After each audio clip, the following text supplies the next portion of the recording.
¿Alguna vez te has preguntado cómo está formada la sangre? ¿Sabes qué es un eritrocito? ¿Cómo está formado? ¿O cuáles son sus características?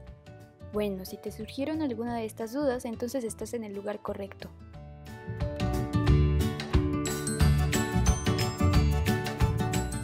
Bueno, ¿qué tal? Referente al tema que vamos a hablar, empezaremos con el porcentaje de peso del cuerpo. En este se divide en 92% en otros fluidos y tejidos y un 8% aproximado en sangre. Entre eso están 5 o 6 litros de sangre en nuestro cuerpo.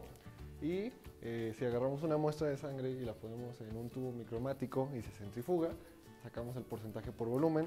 Hay un 55% de plasma y un 45% de elementos formes, que serían 3 series: la serie de leucocitos, plaquetas y eritrocitos, y en los cuales los eritrocitos, el porcentaje, la cantidad que tenemos en nuestro cuerpo, en mujeres sería de 4.1 a 5.7 millones por milímetro cúbico, y en hombres hay de 5 a 6.3 millones por milímetro cúbico.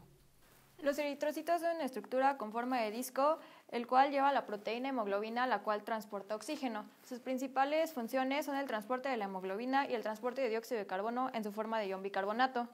El eritrocito tiene una forma de disco bicóncavo que tiene un diámetro de 7 micras, un espesor en sus bordes de 2.6 micras y un espesor en su centro de 0.8 micras. La vida media de los eritrocitos es de unos 120 días, de los cuales la mayoría, aproximadamente el 90% de ellos, sufre fagocitosis por los macrófagos del hígado, vaso y médula ósea. Los eritrocitos envejecidos restantes, aproximadamente el 10%, se desintegran dentro de los vasos con liberación de cantidades insignificantes de hemoglobina hacia la sangre. Precursores del eritrocito. Como primero tenemos al proeritroblasto, después el eritroblasto basófilo, eritroblasto policromatófilo, eritroblasto ortocromatófilo y por último el reticulocito. Además, a causa de que los eritrocitos, tanto vivos como fijados, suelen aparecer con la forma de discos bicóncavos, pueden dar la impresión de que son rígidos e inelásticos, pero en realidad son muy deformables. Atraviesan con facilidad los capilares más estrechos porque se pliegan sobre sí mismos. La forma del eritrocito está mantenida por proteínas de la membrana en asociación con el citoesqueleto. Proporciona estabilidad mecánica y la flexibilidad necesaria para resistir las fuerzas ejercidas durante la circulación. En circulación navegan a través de una red de capilares. Estos son expuestos a grandes fuerzas de fricción, lo que hace que sufran diferentes deformaciones rápidas y reversibles. Para hacer frente a estas fuerzas, la membrana celular de los eritrocitos tiene una estructura exclusivamente del citoesqueleto. Además de una bicapa lipídica normal, tienen dos grupos de proteínas funcionales. El primero de ellos, las proteínas integrales de la membrana, consisten en dos grandes familias, por lo que se subdividen en dos clases.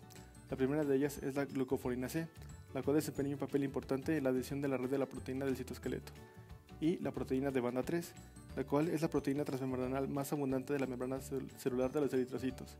Esta se encarga de fijar la hemoglobina y actúa como un sitio de anclaje.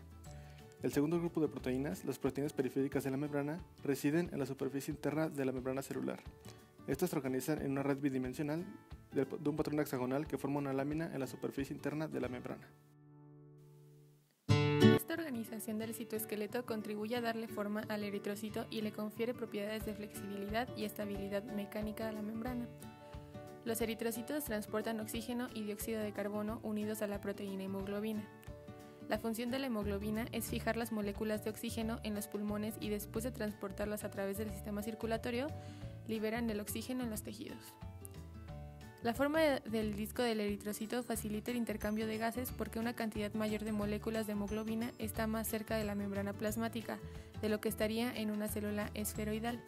Por lo tanto, los gases tienen menos distancia para difundirse dentro de la célula hasta alcanzar un sitio de fijación en la hemoglobina. Los eritrocitos funcionan únicamente dentro del torrente sanguíneo para fijar oxígeno y liberarlo en los tejidos, así como también fijan dióxido de carbono para eliminarlo de los tejidos.